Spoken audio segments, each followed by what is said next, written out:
Welcome to The Explainer. So today we're diving into a massive shift that's happening right now across the software as a service industry. We're looking ahead to the complexities of 2026, and we're introducing a concept we call the Revenue Fortress Blueprint. For way too long, companies have basically treated billing as this sleepy back-office admin task. But in today's hyper-competitive landscape, where pricing is rapidly shifting to hybrid and usage-based models, billing is absolutely no longer just overhead. It's actually a strategic growth lever that completely dictates your scalability, your customer retention, and, at the end of the day, your bottom line. So, is your billing system secretly leaking revenue? I know, it's kind of a provocative question, but honestly, it's one every single founder and finance leader needs to be asking right now. Because here's the harsh truth.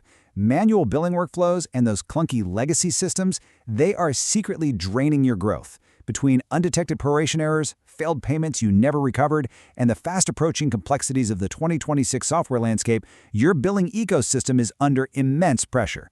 If you're out there relying on spreadsheets or rigid systems to handle mid-cycle changes, you aren't just losing time, you are actively leaking revenue every single month. Okay, let's dive into this. Look at this statistic, because it's absolutely jarring. 30 to 50%. When a customer's credit card fails, that is very often the leading cause of involuntary churn. But the data shows us that a proper automated dunning strategy can recover 30 to 50% of those initially failed payments. Just think about that for a second. That is pure revenue put right back onto your balance sheet simply by swapping out those manual, awkward collection emails for an intelligent system. We're going to break down exactly how to capture that, but first, we need to look at how we're setting up the foundational contracts feeding into this whole ecosystem. All right, which brings us to Pillar 1, the 2026 Contract Checklist, focusing on frontline procurement. Now, what's really interesting about this slide is that this is the absolute front line of your procurement strategy. Right now, vendors are heavily optimizing for account expansion rather than acquiring new customers. They're getting really creative with bundling and AI consumption charges. So to build your revenue fortress, you've got to shift the power back to the buyer using these essential defensive clauses. First up, lock your rate for the full term. Definitely do not assume pricing is going to stay flat. Next, you have to demand true-down rights. Vendors absolutely love true-ups when you add seats, right? But you need the contractual right to right-size mid-term if you end up using less. Secure the rollover of unused commits, so you don't just lose credits you already paid for.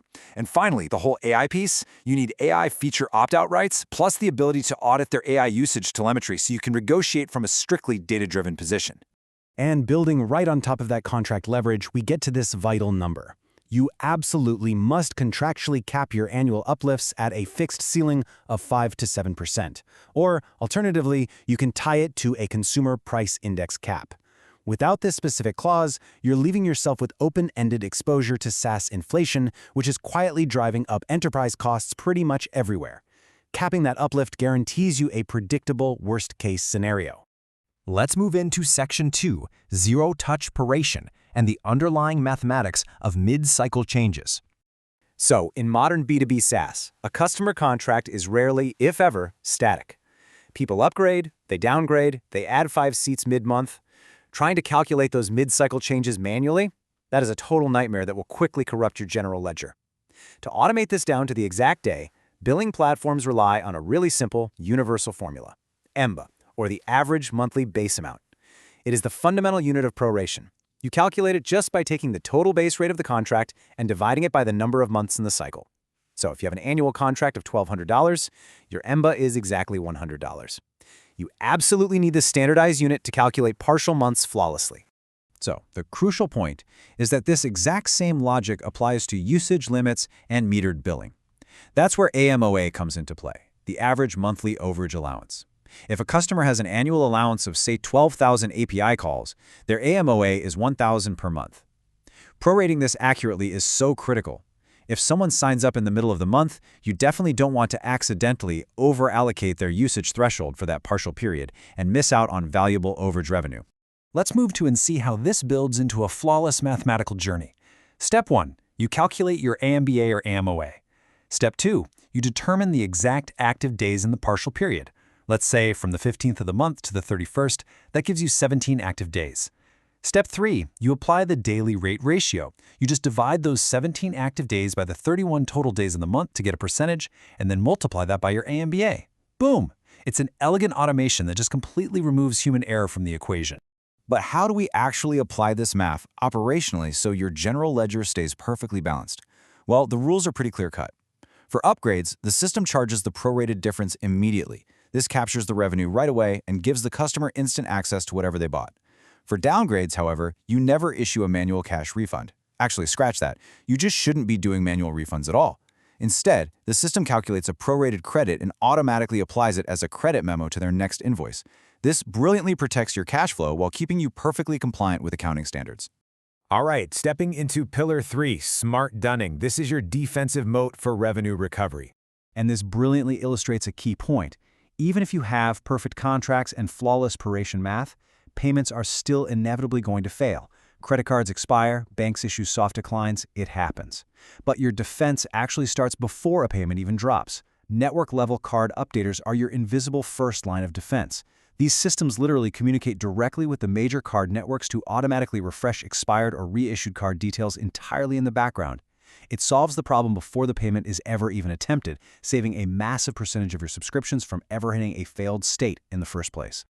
Now, if a payment does fail, you need an automated retry schedule. You can't just blast the customer with generic emails every 24 hours. A real best practice schedule targets days 1, 3, 5, and 7. Spreading these retries out is a very deliberate strategy. It perfectly accounts for different bank processing windows and, crucially, customer payday cycles.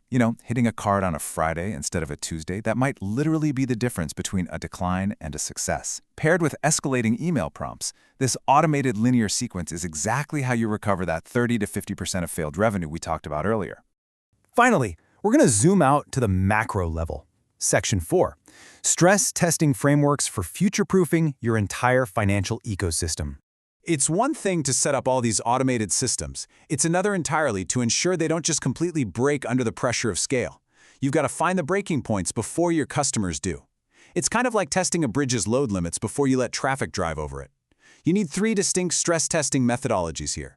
First, historical replays. This is where you take past cycles with really high volumes and just run them through the new system to verify the math holds up. Second, hypothetical scenarios. This simulates sudden shocks, like a massive tier update across thousands of accounts, to map out the downstream impacts on your cash flow. And third, reverse stress tests.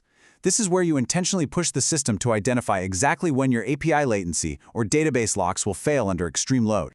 All of this analysis brings us to a really powerful concluding thought from the source material.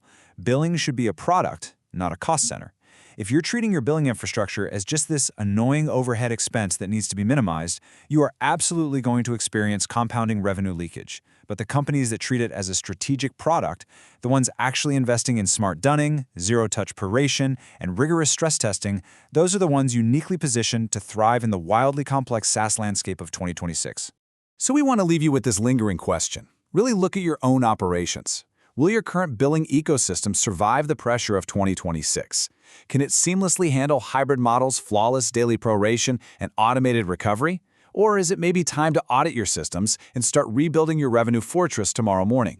The strategies are out there, the math is proven, and that revenue is just waiting to be captured.